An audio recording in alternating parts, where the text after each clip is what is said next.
Mahal kong mga magulang, humihingi po ako ng kapatawaran sa inyo sa aking mga kamalian, pagkukulang at hindi pagsunod sa inyo. Hindi ko muna po iniisip ang aking mga ginagawa at ito ay nagresulta sa pangit na bagay.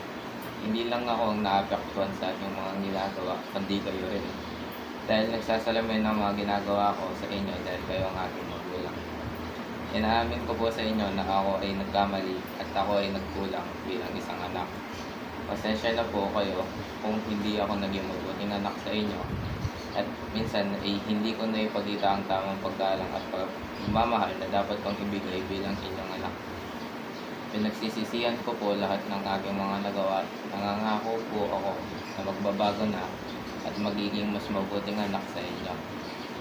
Naniniwala po ako sa inyong pagmamahal at pag-unawa. Inihiling ko po ang inyong kapatawaran at pag-unawa sa aking mga pagkakamali.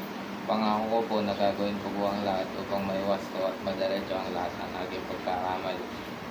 Lubos na nagmamahal, Daniel Francia.